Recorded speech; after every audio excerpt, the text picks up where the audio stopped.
Hola amigos. Cuando a primeros de marzo del 2022, el pronóstico de Josep Borrell sobre la guerra fue crudo y directo, y dijo que va a ser como el COVID, no va a durar 2 días. Va a durar mucho. El alto representante de la Unión para Asuntos Exteriores y Política de Seguridad anunció sanciones para los actores de desinformación maligna en los medios. Me imagino que se refería a los que se atrevan a decir la verdad, y calificó a Rusia de ser hoy, básicamente, una gasolinera y un cuartel. Digo yo que Rusia será eso, entre otras muchas cosas más, pero resulta que tanto la gasolina como los ejércitos son algo tangible, algo real, que se puede intercambiar por algo. Y cuando auguró que la guerra sería larga, es porque ya la OTAN tenía planificado derrotar a Rusia al precio que sea, y además lo dijo el mismo Borrell unas fechas después. Dijo que esta guerra solo se puede ganar en el campo de batalla. Y la pregunta es, ¿qué tenía en la cabeza para lanzar semejante reto a la mayor potencia nuclear del mundo? El caso es que de tanto hablar de Rusia y de China, a nuestros señores feudales occidentales, se les olvida hablar de lo que son sus propias naciones. Yo me atrevo a definir al menos 2 cosas de nuestras naciones occidentales. En lo geopolítico, hoy somos una realidad virtual, un holograma. Y en lo material somos una pompa de jabón, que en cuanto toca la realidad material desaparece en nuestras manos, y nos queda la nostalgia de lo bella que era, mientras danzaba al ritmo del viento, y la veíamos que estaba llena de unas estampitas de curso legal, con la que podríamos comprar toda la gasolina de Rusia, y todos los soldados mercenarios que quisiéramos para meterlos en unos cuarteles virtuales dentro del holograma. Pero el caso es, que de tanto estar metidos en nuestra realidad virtual, ya no conocemos el mundo real actual, ni sabemos interactuar en él, ni sabemos cuál tendría que ser nuestro sitio en él, ya no sabemos nada. Y vivimos de la paciencia que otras partes del mundo tienen con nosotros. Y si hablamos de la Unión Europea del señor Borrell, eso ya es el zumbún, es una realidad virtual dentro de otra realidad virtual. Hoy mismo, Xi Jinping nos advierte que agrupar a los países en grupos cerrados llevará a la confrontación, y hace un llamamiento a defender el verdadero multilateralismo. El mandatario chino destacó que el futuro de todos los países está estrechamente vinculado. El presidente de China, Xi Jinping, llamó este miércoles a la comunidad global a adherirse al principio del verdadero multilateralismo en las relaciones internacionales, y advirtió que agrupar a países en grupos cerrados llevaría al planeta a una confrontación. Nuestro mundo se enfrenta a una pandemia y a cambios drásticos nunca antes vistos en un siglo. La globalización económica está experimentando vientos en contra y el mundo está entrando en un nuevo periodo de volatilidad y transformación. Expresó el mandatario en un mensaje con motivo del 70 aniversario del establecimiento del Comité de China para la Promoción del Comercio Internacional. En el mundo actual, el futuro de todos los países está estrechamente vinculado. Buscar bloques exclusivos solo llevará al mundo a la división y a la confrontación, remarcó. Debemos defender el verdadero multilateralismo, adoptar una visión de gobernanza global que incluya amplias consultas, contribuciones conjuntas y beneficios compartidos, y movilizar recursos de todo el mundo para enfrentar los desafíos globales y promover el desarrollo global, subrayó Xi Jinping. Debemos elegir el diálogo sobre la confrontación, derribar muros en lugar de erigir muros, buscar la integración en lugar de la desvinculación, optar por la inclusión, no por la exclusión, y guiar las reformas del sistema de gobernanza global con el principio de equidad y justicia, dijo Xi. Si alguna vez el señor Borrell se digna abrir una ventana en su burbuja virtual, y asomarse a ella, podría oír estas cosas alentadoras del rumbo que otros quieren que lleve el mundo actual, y no agitar tantos vientos de guerra. Porque lo más normal es que el viento se lleve lejos la pompa de jabón donde está instalada la OTAN. Si se asomase a alguna ventana, aprendería que lo mejor que se puede hacer en esta guerra de Ucrania es ayudar a que termine, y no decir que esta guerra se tiene que ganar en campo de batalla. Porque eso es cerrar las puertas a la distensión y radicalizar las posturas.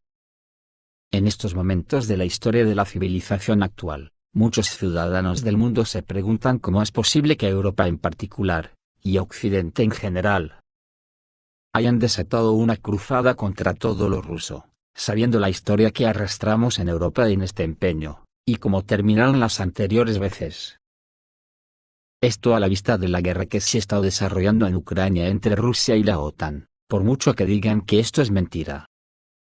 Porque la OTAN lleva más de 8 años entrenando a un ejército de Ucrania de 350.000 hombres, y lo ha dotado de todo el armamento que uno se pueda imaginar. Y ahora viene la parte donde se constata algo que es evidente, que Ucrania es de la OTAN de facto, porque la OTAN está dotando cada vez con armas más mortales. Y la gran pregunta es, ¿cómo terminará la guerra entre Rusia y Ucrania-OTAN? ¿Qué opciones hay, sin que se generalice al resto del mundo? Cuando Rusia lanzó la guerra que actualmente está en curso en Ucrania, comenzó a desarrollarse todo un proceso, que posiblemente ya nadie pueda controlar y se vea arrastrado a lo desconocido. En física, cuando se resuelven varios problemas, y en matemáticas, cuando se plantean problemas, existe el concepto de condiciones de contorno. Las condiciones bajo las cuales se resuelve el problema, ¿qué condiciones límite tiene y quién las controla en Ucrania? ¿Cómo terminará esta guerra? ¿Qué objetivos tiene Rusia? En hipótesis se puede pensar sobre 3 condiciones. La condición límite más extrema podría ser que Rusia tenga la intención de un control completo del territorio de la antigua Ucrania, hasta las fronteras con Polonia, Hungría, Eslovaquia y Rumanía.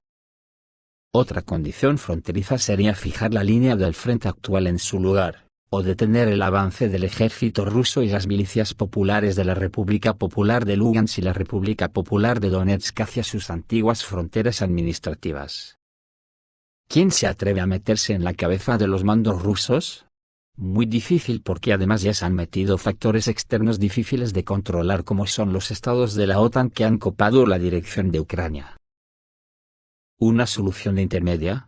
Esta sería que Rusia detuviese las operaciones militares a lo largo de la línea del río Dnieper, con la liberación de las regiones de Odesa y Nikolaev. Con las regiones de Odesa y Nikolaev, el territorio restante de la antigua Ucrania ya no representaría una amenaza significativa para Rusia. Pero el fin de las hostilidades en una de estas líneas no significará el fin del conflicto en su conjunto. Y podría durar décadas, con un conflicto congelado. De esta forma persistiría durante muchos años. Y aquí entra de lleno el factor OTAN, Estados Unidos y sus aliados occidentales, obligados a entrar en este conflicto por Estados Unidos, no podrán aceptar una situación en la que no exista una amenaza grave para Rusia desde el territorio de la antigua Ucrania. ¿Dónde consideraría Rusia que las nuevas fronteras garantizan su seguridad? Toda una incógnita. El orden mundial actual y el modelo económico actual del mundo están cambiando y además rápidamente. Como parte de la creciente crisis económica, social, energética y alimentaria mundial, es muy probable una crisis generalizada en la estructura estatal de muchos países europeos, y la adquisición de autonomía e independencia por parte de algunos pueblos y territorios de Europa. Son los casos de Escocia, Irlanda del Norte y Gales en el Reino Unido, Córcega en Francia, Cataluña y Euskadi en España, Transilvania en Rumanía. Las regiones y territorios del norte de Italia pueden convertirse en estados independientes, o recibir derechos de autonomía según el modelo de Kosovo que la OTAN impuso a Serbia, y que lo llevó a la independencia posterior. Como parte del desarrollo de tal escenario en Europa, también es extremadamente posible que Transcarpacia se separe de Ucrania con la posterior anexión de este territorio a Hungría, así como la ocupación por parte de Polonia del territorio de Ucrania occidental, que también fue ocupada por Polonia hasta 1939. También existe el riesgo de la unificación de Rumanía con Moldavia, y la ocupación por parte de Rumanía de los territorios de Besarabia y Bucovina, que anteriormente ocupaba. Cualquier introducción de tropas polacas, húngaras o rumanas en el territorio de Ucrania significará el comienzo de la ocupación polaca, húngara o rumana de los territorios de Ucrania occidental. Estos países pueden aprovechar esta oportunidad cuando la línea del frente ruso-ucraniana se acerque al Dnieper, cuando los líderes ucranianos no puedan contrarrestar esto con ninguna oposición militar real.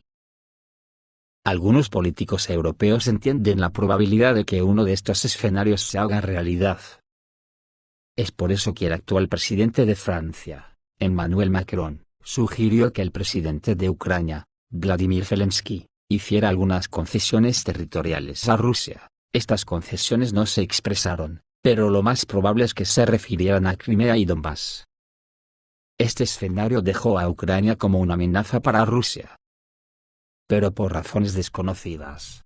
Bueno, más bien porque donde manda patrón no manda marinero. Este escenario, que podría ser ideal para la Ucrania de hoy, fue rechazado por su liderazgo.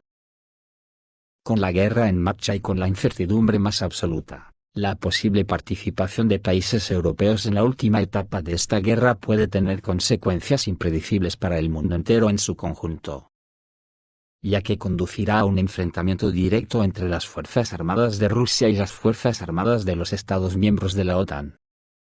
El mundo europeo, el mapa político europeo están cambiando, y el nuevo mundo que vendrá en unas décadas será completamente diferente. Pero está claro que organizaciones como nuestro mundo occidental, ya marcha piñón fijo, y ni pueden hacer una parada para la reflexión de que el mundo que tienen en la cabeza, no cabe en la hora histórica actual. ¿Cuánto aprenderíamos y nos ayudaría a convivir mejor, si el mundo de las burguesías occidentales se dignaran reconocer que en el mundo hay otras civilizaciones y otras culturas enriquecedoras, y en vez de intentar colonizarlas a cañonazos, estudiásemos sus otras formas de ver el mundo? ¿Cuánto podrían aprender de Xi Jinping, por poner un ejemplo? Esto es todo, amigos, reciban un saludo.